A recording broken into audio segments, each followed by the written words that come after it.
Hello, everyone, and welcome back to Mind Your Mission, a podcast where we help Christian women stay on track towards what God says is good in His Word.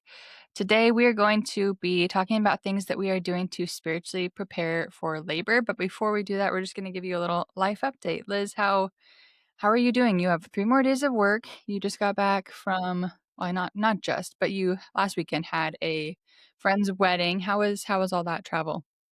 It was good. I was, nervous leading up to it because if any, health issues came up, I was, probably not gonna be able Yeah. to make it because I did it at 34 weeks pregnant, so I was cutting it pretty close. Didn't really think I'd go into labor, but you never know, Yeah. stuff happens. So, it's I had a hospital picked out, I had my medical records, my doctors gave me those because they were like, "Yeah, you probably shouldn't fly, but, I'm not gonna stop you, so here's your medical records." And I was like, "Thanks." But thankfully, everything has been healthy, and I made it it was in Alabama, so we had 2 connecting flights. We had 2 really late flights and then late nights at the wedding, so I didn't sleep, but I'm super thankful that I could make it because I know I would look back and really regret not being able to go because it was 2 of our closest friends from college. They were both our roommates at the same time, and they both became Christians around the same time. And you're We both had in the wedding, right? Yeah, we were both in the wedding, and yeah, we've always wanted them to get together, but they never did, and then earlier this year, they finally did. I remember I used to pray that they would get married, all the time for, 'cause I guess 4, 5, almost 5 years probably, I guess, since me and my Mhm. husband has have been together maybe. 5 years in March, and that's how long we, wanted them to get together, and as soon as I, gave up and stopped praying for it, I was like, "It's not gonna happen." They, get together. I'm like, "What the heck?" But it was the perfect timing. Anyways, yeah, I have 3 days of work left. I'm 35 weeks. I feel like I'm still feeling pretty good. I don't really have a lot of aches and pains. I just insomnia. I don't sleep very well, but I feel like every pregnant woman goes through that. I don't know if you have that. I wake up at 3 a.m. Every day, and then I can't go back to sleep. And I'm like, I get 5 hours, 6 hours, no matter how long I'm in bed. But I'll take it. It's preparing me. I'm going to probably get a lot less sleep than that when the baby's here anyway. And then earlier this week, I got a text from my husband at work that he wasn't coming home and he was going somewhere for work. And I was like, great. Hopefully you're back in time. I don't think he'll be gone that long, but I still don't know when he's coming back. He doesn't know when he's coming back.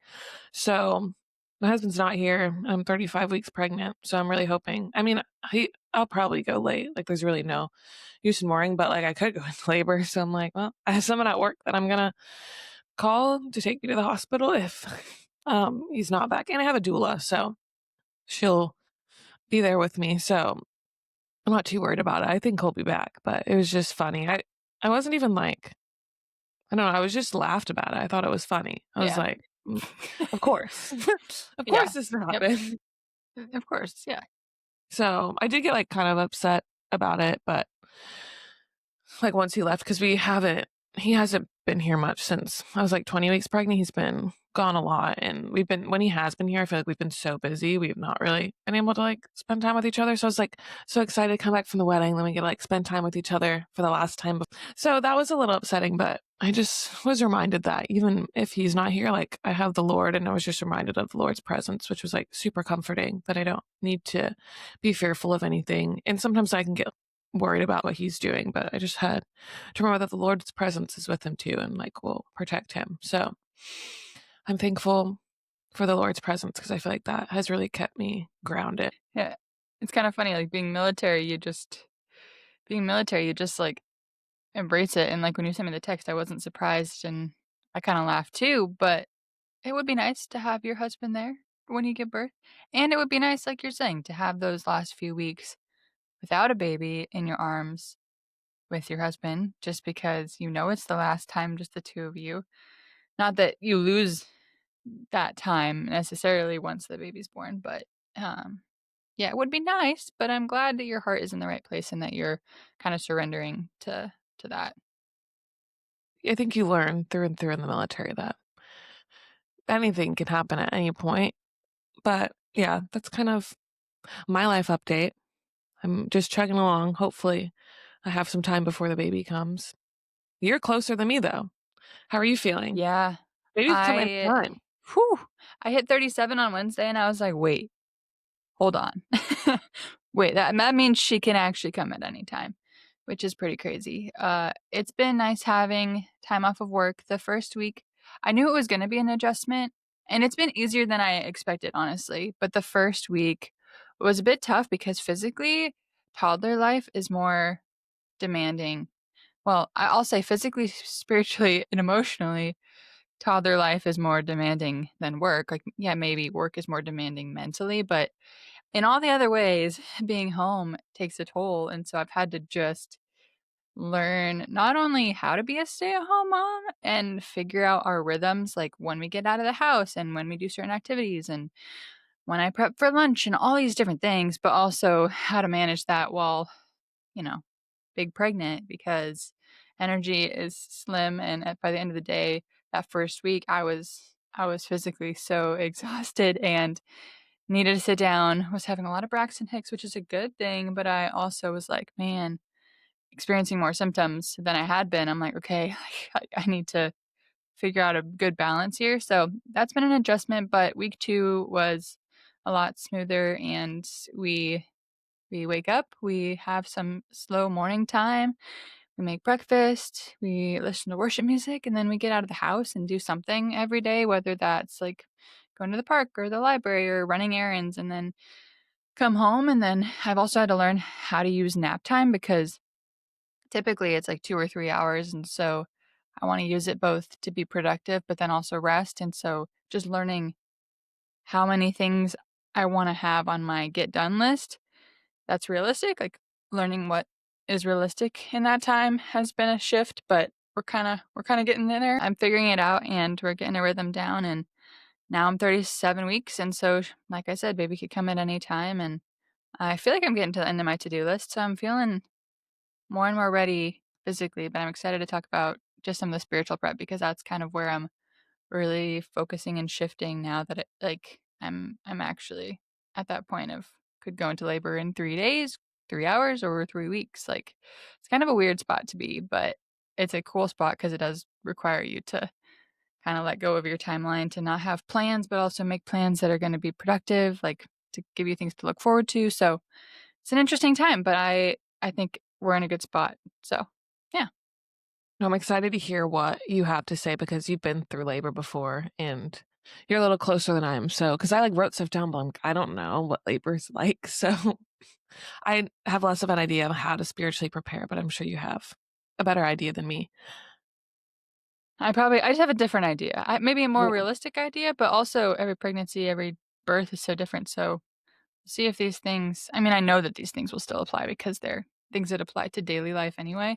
Yeah. But I'm excited to hear what you have on your list as a first time mom. I had a question I wanted to ask you to start it off because we're both wanting in unmedicated labor. You're doing a home birth. So, you have a better chance of accomplishing it than me, and you did last time. So I wanted to ask, what's your why on doing that? Because I feel like it's really important to know your why, like why you want an unmedicated birth, so that when you're in the thick of it and you're in the pain, you can go back to that. Because like, I feel like if you don't have a why, then it's like, oh, the pain comes, and you're like, oh, I'm just gonna get the epidural. So I wanted to ask you what your reasoning was for choosing that. Yeah, it's actually fitting that you asked me that because last night I was thinking about like how not easy, and I don't mean to put people down who choose to just go in and have an epidural, but it it sometimes I think like why don't I just go in and get an epidural? Like it could be easier. And I think I've talked about this on the podcast before, but just that fact right there, like it could be easier or it could be an opportunity to lean into the Lord's strength that we don't typically have on a daily basis. Like that's one reason. There's a few different reasons when it comes to the medical side of it. I know that typically one intervention leads to needing more. And one thing that I don't particularly enjoy about the thought of getting an epidural is not being able to move around, and I know that movement is so crucial. It's been crucial throughout pregnancy, but also is crucial in getting baby in the position that they need to most successfully come out, and that's another thing, just in learning the design of labor and the design of our bodies, it's really the only pain that we experience that's purposeful other than, like, working out. I can think of, like, working out, like, pain is purposeful, like, you gotta push your limits there. But in labor, the pain is doing something, and when it gets hard is when we fear the pain, but when we let the pain in and when we welcome the pain, then it really does its job in getting the baby there. So that's kinda like there's a few reasons medically, but a few reasons spiritually, and together the 2 just seem more desirable, even though I remember clearly thinking at the end of my last like, once baby was born last time, like, "I'm never doing that again," like, "I'm just getting that epidural," like, you definitely have that thought, and it's tough, but it's also something that so many women have gone through and is something that's existed since literally the beginning of time, and so I think it's cool to wanna experience it the way that it was naturally designed. What about you? Oh, I was thinking about it earlier this week, and someone on a podcast has said this, and it resonated with me. She was talking about how she wanted to do it because she wanted to experience and understand, like, God's definition of pain, and so I thought that was cool. That's not, like, one of my original reasons, but I thought that was a cool way to describe it. But like you said, less risk of interventions, that's a big thing I've heard. If you get the epidural, it can extend your pushing, and so I would rather, if I can handle it, not get it because I don't want to be pushing for a super long time, and I wanna be able to feel the contractions and work with them because I think they're a benefit to the pain. It's bringing you closer to meeting your child. So also, I had hip surgery in January, so I really wanna be able to move around and birth in a position that is best for my hip, like on my hands and knees or something like that, like on my back, and having my knees bent super far is not good for my hip, and it's also not the best way to push on your back, which is typically I mhm, know you can do, like, side lying, I think, if you have an epidural too, but that was a big reason wanting to move around and also just, like, leaning into God's design for labor, and His design for birth is a big reason for me, and I like a challenge too, just yeah, personally, which is yeah, not one of the big reasons, but, like, I like being able to accomplish hard things, so that's a big thing in it for me too, but I think it's really important to understand your why because you can go back to that when you are feeling the pain. I feel good about it, I feel confident in it, and when people are like, "Are you sure you can do that?" It just makes me wanna do it more, so, yeah, like yeah, unless, like there are obviously circumstances when I would get the epidural, like, if I'm in labor for, like, 36 hours and I'm like, there's mhm, no like, there are yeah, instances when I would opt to get it, but I'm preparing and trying not to. yeah. Somebody asked me the other day what made me decide to do a home birth, and I was like, there's a multitude of reasons, but one of them is just so I don't have the option. Like, Right. I know that I don't wanna get an epidural, and I know myself that if I have the option and it's there, then it's gonna be super tempting, and so, I think women who choose to give birth naturally in a hospital are incredible. Like, I barely slipped by doing it my first time, if you've heard my birth story. Like, I was asking for that thing, but it just the way that timing worked out didn't happen, and You had a traumatic birth story though too, so I feel like your birth story is a yeah, lot. I feel like that's also part of it, like, not wanting to go back to that environment.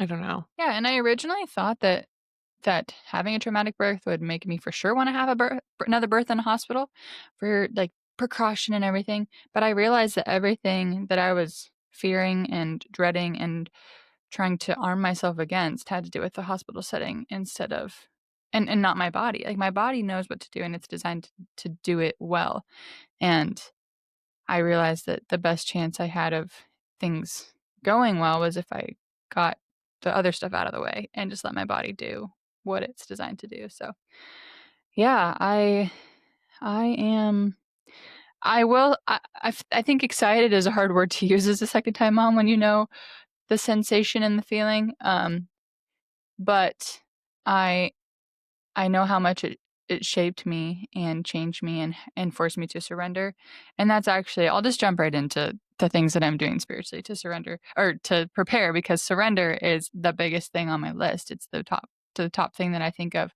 when I think of this birth because that's what I struggled with last time. I struggled with when I got to specifically when I got to transition, which is that 7 to 10 centimeters time when you're almost done. It's known as the hardest part of labor because you feel so out of control. Like, you get to this point where you're like, "I can't do this anymore. I've never experienced this kind of pain before.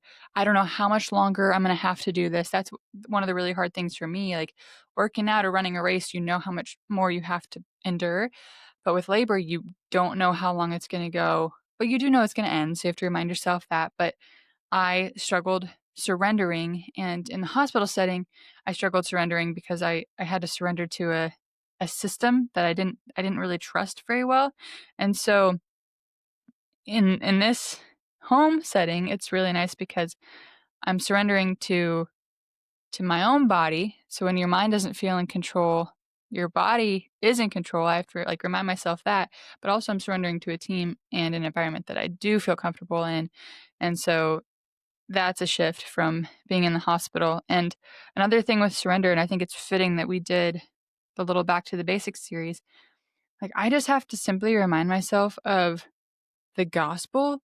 Like, when I get to that point of 7 to 10 centimeters, when I no longer feel in control and I no longer feel like I can do it, that's when it's crucial to remind yourself that God fills in the areas that we fall short. Like, that is exactly why we need to remind ourselves of the gospel every single day, because when you get to that point of, "Oh, I'm not in control, I can't do this," you're right, God can. And so that's number 1 on my list, is just focusing on the surrender aspect, talking through that with my birth team and my husband, and then the practical prep too. If you haven't seen, I've posted a few YouTube videos on our channel recently, and one of them was things I'm doing in the 3rd trimester to prep, and that talked about, like, physical things that I'm doing, dates, raspberry leaf tea, working out, all that. And in that video, I talked about how doing some of that physical prep is in preparation for the moment of full surrender in labor, because I feel like if I do all the things I know I can do to help myself prepare, then it'll make that moment of, like, surrender, like, I did everything I could, now I need to surrender, a little bit easier. So that's number 1 on my list, is focus on surrender.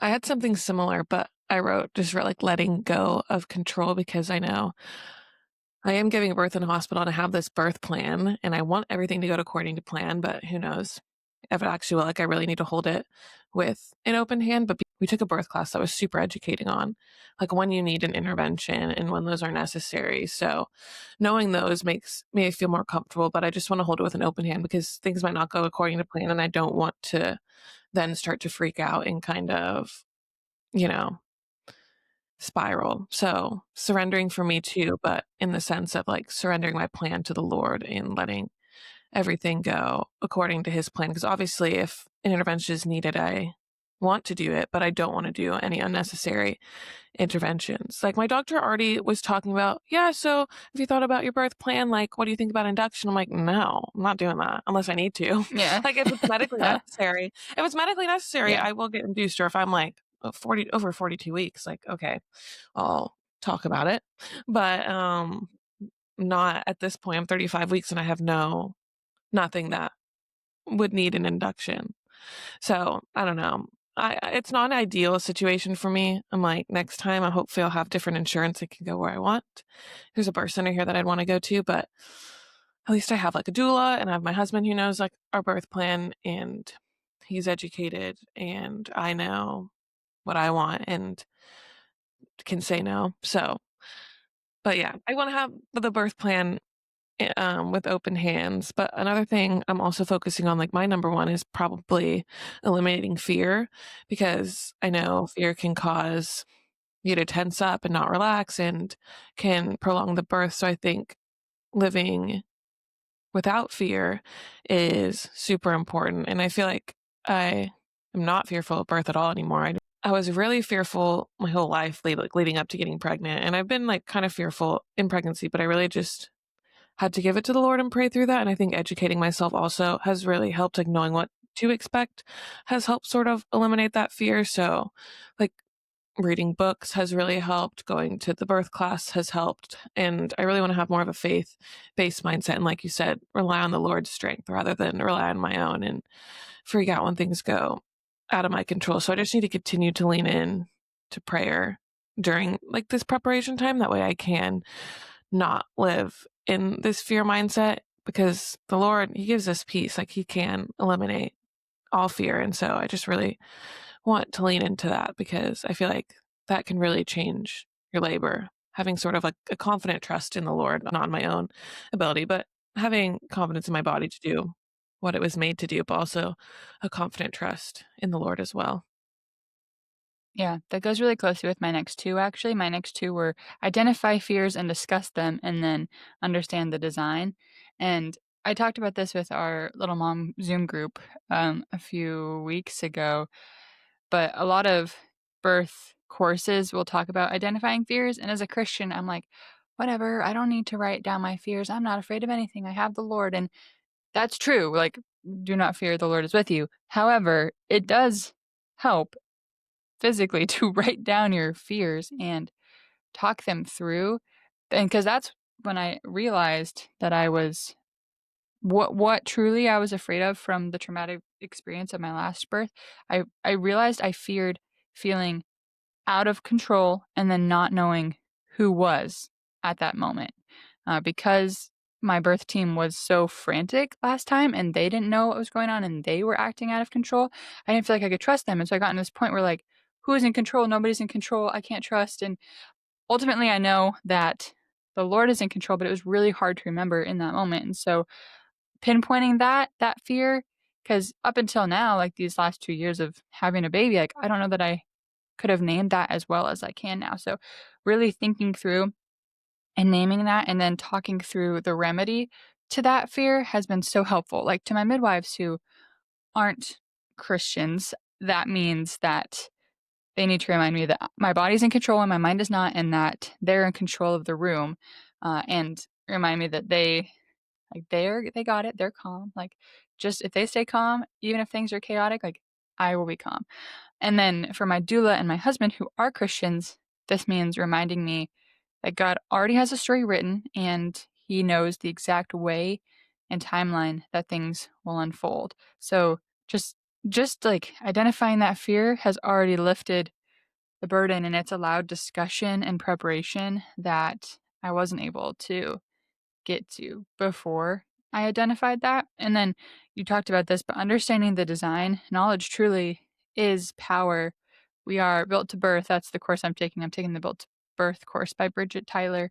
And it's just so cool. Like, the more I learn, the more I learn, the more amazed I am at the female body. Like, even though I've given birth before, I'm learning new things about birth this time around, and I feel like I'm gonna continue throughout each pregnancy to learn more and more, like, the fact that different positions are better for different stages because the body is positioned differently, like, it makes so much sense, but until you learn about it, it's just like this mystical thing that happens and that you see on movies and read in books, and that I mean, every woman gives birth, it must just be this simple process. It's like, it is a simple process in the sense that we don't have to do much to control it, but it's so intricate and intentional that it just makes me glorify the Lord, and then it makes me understand how to work with my body instead of against my body and lean into that trust, relax, allow cycle versus the fear, tension, pain cycle. So those 2 things were my next 2 things, and you touched on them. So, yeah.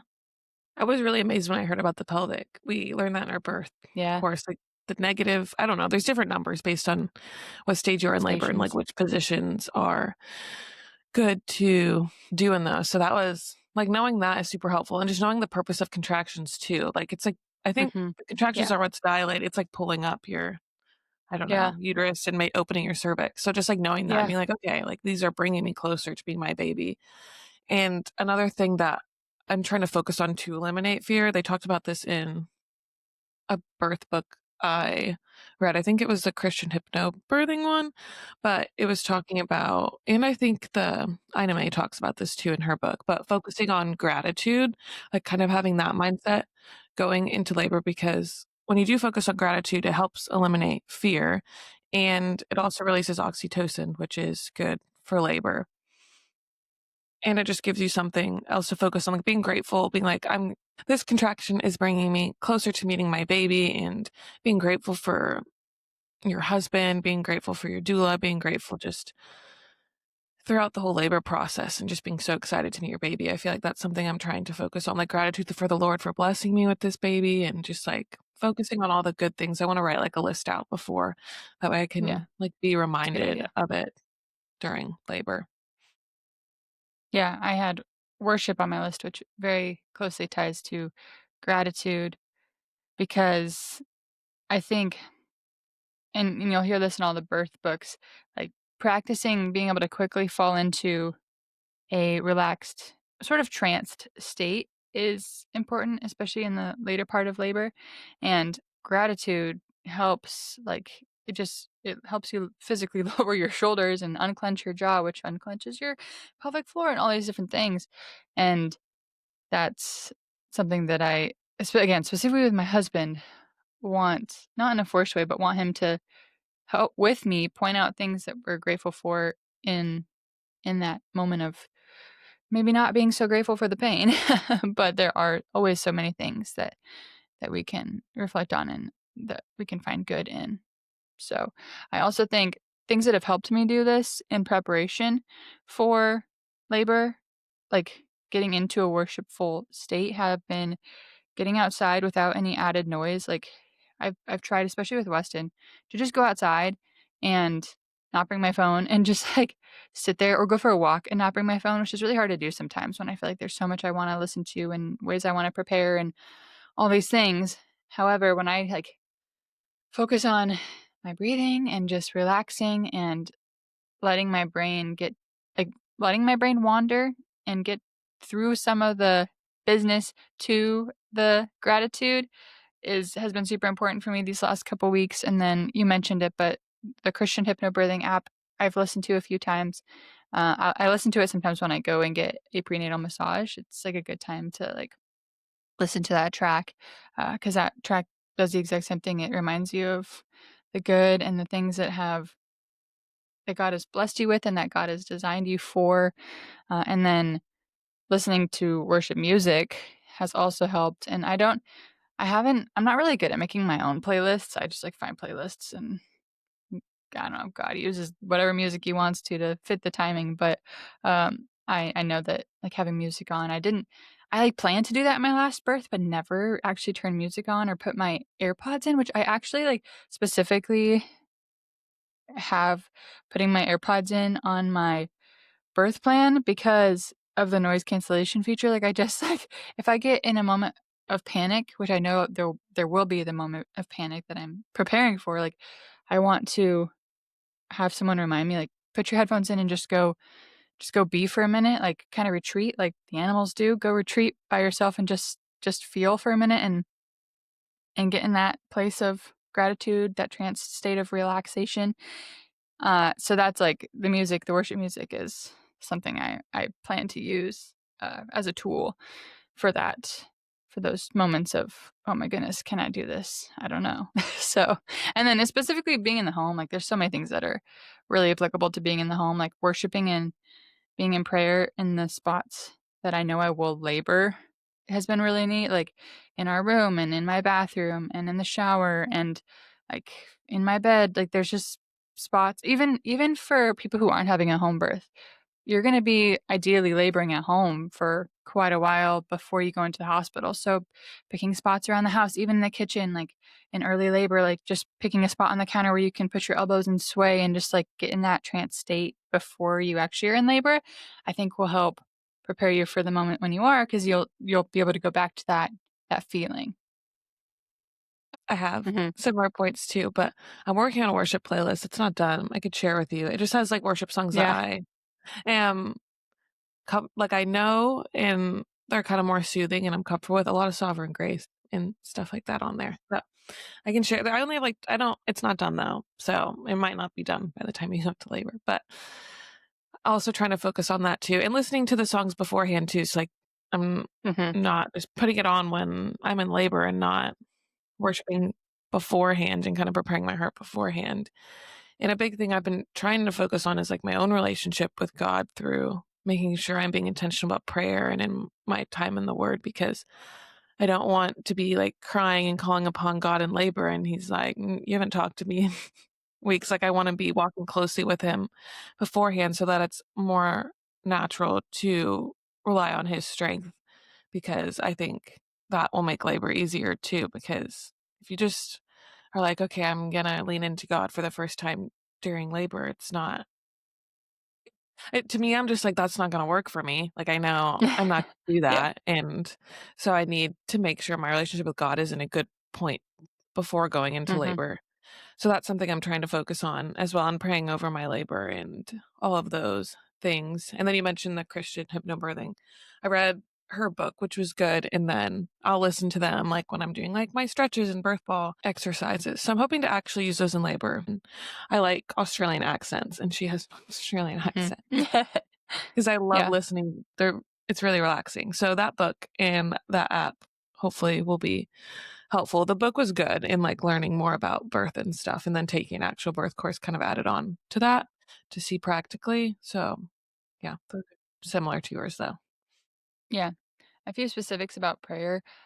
Like I mentioned, praying over my house, like my bedroom and all my physical spaces that I know I'll be laboring in and that I could give birth in. Like, I think of our bedroom, I'm like, wait a minute, like there's gonna be a baby here. Like she's gonna be born here, which is super cool. Um, but I also have been trying to be specific about prayer with my husband because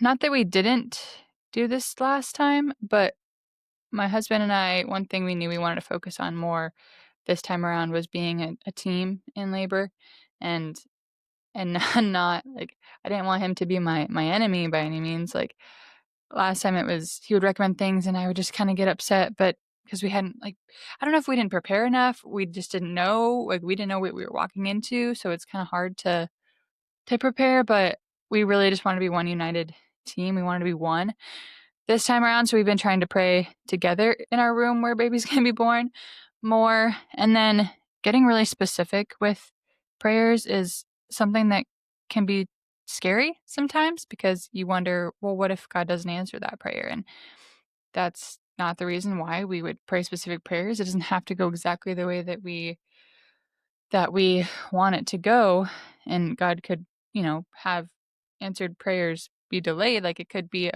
another birth that He answers the prayer that you're praying for this birth. However, praying specific prayers has been something I've tried to do because I want to be able to look back and give credit to God for certain things, and some of those things, there's some of them sound silly. Like I'm praying specifically that the timing works out for my son. I don't exactly know what that's gonna be, whether that's the middle of the night and he just stays asleep, or it's the middle of the day and he can be with my mother-in-law, like, downstairs. Like, I just wanna pray that the timing works for him so that I can embrace him and be with him when I feel like it, but also that he can go and be happy and content when I don't need that distraction. And so praying for that, I'm praying specifically for the whatever midwives are on call, like, that the experience is a witness to God's love and faithfulness, because 'cause they're not Christians, and I'm praying, specifically that I don't tear because I don't wanna even have to bother with a hospital if I tear more than a second-degree tear, and, like, I've tried to get really specific in my prayers, which, again, feels scary, but I have felt much more confident thinking through specifics, both in the physical prep, like, I can physically prep things to not tear, but I can also, spiritually let go easier knowing that I've prayed about it and presented those requests to the Lord like He asks us to do.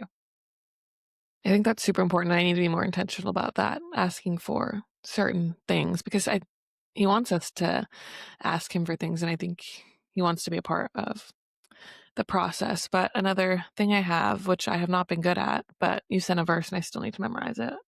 Mm. But is scripture memorization. I once I'm on my prenatal leave, we'll see. I really wanna have some verses in the back of my head that I can just, like, speak over me, and the Christian hypnobirthing has, like, a track that has a lot of verses, so I'll listen to that too, but I really just wanna have some in the back of my mind that I have memorized so that I can go back to those. Haven't done it yet. I know you can buy, like, cards too, but I just really wanna have them in my mind. Mhm, mhm. Yeah, and one thing I mentioned too, because I sent one verse in our group chat, but that brings up our group chat, and one thing to kinda take it back to prayer for a minute, one thing that we did for a friend who gave birth last winter is did what I call a prayer chain, and so the second that she went into labor and told us that she was in labor, I made a spreadsheet that had hour time slots, and then we all, like, signed up to pray during a specific hour to fill, like, her entire labor period, and it doesn't mean that you have to, like, pray the entire hour, it just means that it's more so for the mom to give her a spreadsheet that she can look at and be like, "Wow, there's people praying this entire time, like, I'm not alone in this," because as you look at all the books, as you look at history of labor, like, women supporting women is, like, a key theme of traditional process, and so I think that sharing those specific prayers with friends prior to giving birth and then having people you know are going to be praying for you during labor is so important and something I'm really looking forward to this time around is having that set up. It seems kinda selfish in a way to ask for that, but God wants us to support each other through prayer, and prayer is so powerful, and so that's the way that, like, when people ask if they can help me in any way, I'm like, "Well, physically, we're pretty set up. However, I would love if you could pray when I go into labor." Like, that's something that I'm really looking forward to knowing this time. Even if I don't ever look at the spreadsheet, I don't know who's praying a specific hour, I just know that someone's got it covered, so that even when I'm in a moment of, like, panic, they're asking the Lord for his guidance. So that's something I'm excited to have set up this time. No, we need to send that in the group chat so that way we have that for you. And another one of my friends here, I want to do this so people can also know kind of what to be praying for. She had her husband share like a Google Doc and then he just like wrote out like, Mhm, different mhm, points in her labor, like, where she was at, and that way I mm. followed it, like, I did not like, I'm not gonna text her and ask her how her labor's going, obviously, but I can open that Google Doc and see exactly where she was at in labor and, like, pray over certain points in her labor, so I thought that was a cool idea, and then you don't have people, like, texting you, a family texting you, like, asking how it's going, you can just share this Google Doc with everyone, and then That's smart. yeah, so I thought that was a good idea, so I wanna do that for my family and friends and stuff, and then my last one really isn't, like, super spiritual, it's more of just, like, a mindset preparation Mhm. thing, every marathon I've ran, I always have, like, a motto that I go back to, and I feel like the mental preparation for labor is similar to that of Yeah. like, you physically train, yes, but the mental part of it is also so important because you have to know where you're gonna go when you're at the point, which in labor is like transition. In marathon, it's like mile 20, but Mhm. you only have like 6 miles left, so it's a little bit different, but you kinda have to train your mind to not start freaking out when you start feeling pain. You kinda have to, like, go to a different place. So, my motto is the same as my last race, but it's not spiritual, but it's just funny, but it's the only way to get through it is to get through it because I have to give birth to this baby. So, I have to get through this one way or another. So, the only way to get through it is to get through it, and it was, like, the same thing with the marathon, like, I'm running this marathon, so I have to get through these miles, so let's get Yeah. through it. So, just kinda training my mind in that way to kinda me and my husband have always said, like, "Get gritty before, Yeah. races and stuff." But I feel like that it's not comparable, like, birth is gonna be so much more painful, but the mindset is very similar in my Mhm. mind on how it all progresses and goes, so I'm trying to, like, go back to that place. It's so true, and that ties so closely with the idea of welcoming contractions, which in the moment is gonna seem so contrary, you're gonna be, like, dreading you're gonna have a break, and then you're gonna be like, "No, like, no, don't come, like, no, no." Um, but welcoming it in and saying, "Yes, like, come and do your job," is so crucial, like, that's exactly that, like, in order to get through it I keep forgetting what you said. The only way to get through it is to get through it. I The only way to get through it is to get through it, yeah. You have to let it do its you have to let the pain do its work and let it be purposeful. So that's very, very true and a good mantra to have and something that I'm gonna try to remember because I'll send it to you. it's it's crucial, yeah, and then I had just had 2 more things on my list, and you've already touched on one of them, but the first one is I'm trying to clear out unnecessary burdens, and I mean one thing specifically by this, I mean being on social media less in preparation because I I'm really a big advocate for being informed about what's going on in the world and staying in tune with politics and things that you care about. However, we are not meant to carry the world's burdens on our shoulders, especially when we're preparing for something like labor. And so there's a lot of emotional things that you see on social media, whether it's I mean, it's stuff that you wanna know about and you wanna be able to support people through. For example, miscarriage and traumatic experiences and all that with when it comes to labor and giving birth. But I in this time, in this season, these couple weeks, I'm trying to really limit that because God has called me to this pregnancy and this birth, and I wanna be faithful to that. And then in another time, I will be able to go on and support other people going through hard things. So that's like one kinda little nugget is just getting off social media, not completely, but just, like, really limiting my time there, and then you, like I said, touched on this, but simply getting to know God, like, that's an everyday thing, that's an always thing, but I want to continually seek Him more each moment and keep it simple, like, I don't have to be reading verses specifically that apply to labor or all these things, but just, like, being in the Word every day and wanting to get to know him more. And I was talking to a friend who is pregnant right now with her first baby, and I was kind of explaining that it's really easy to get to halfway through pregnancy or all the way through pregnancy or halfway through your second pregnancy and think, "Oh my goodness, I haven't prepared enough. I'm not ready." And the truth is that, like, you could always find a reason to feel that way if you want to, like, there's always things that you're not gonna know 1,000% about, and there's always ways that you could have physically prepared better, and, like, there's always gonna be more things that you can do, but you have to really remind yourself that, again, he makes up, he provides in the areas that you fall short, and so just focusing on using labor and using these next few weeks in preparation for labor as an opportunity to get to know him more. God, I wanna know you. I wanna understand you. I want to feel your presence, and if it takes the pain of labor to do that, then bring it on. Like, I wanna know you more. So that's the last thing. I'm just trying to simplify it and focus on just getting to know God. That's a really good point about social media too. I need to do that because I'll go come across different stuff that puts me into a fear mindset of like what could go wrong and what could happen and is my baby okay? So it's probably just best to not I try to like not look at that stuff, but sometimes I'm like, I want to know what happened with them because it's gonna happen with me. So Right. that's a really encouraging point that I need to do. Mhm, mhm.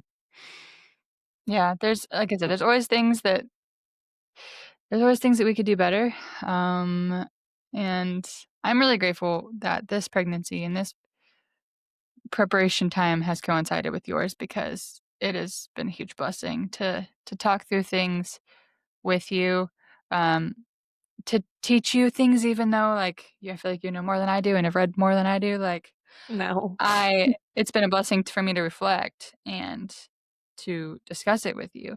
So thank you for giving me this opportunity, and thank you for those who are listening for giving us a platform to and a reason to sit down and discuss it intentionally like we have. And um, I have no idea what we're doing with the podcast. I think we've mentioned that, but we'll at least take the weeks that we give birth off. But after that, like I needed to keep talking to Liz, and so I might as well talk to her with a microphone in front of my face. So Yeah. It'll probably be like less, deeply spiritual episodes and more like life right, updates, what's going on, motherhood, stuff like that. But I'm excited. I've been so thankful to have you and like so many friends who are pregnant too to just talk about things with. It makes it a lot less scary. And that's probably why I'm not scared. I'm like, oh, my friends are doing it. yeah, So yeah. And I have I think convinced all my friends I'm just gonna FaceTime them while I'm in labor because they typically know the right things to say and have experienced the feelings before. So and even if they haven't, they know the things like, I might even still FaceTime you because you know the right things.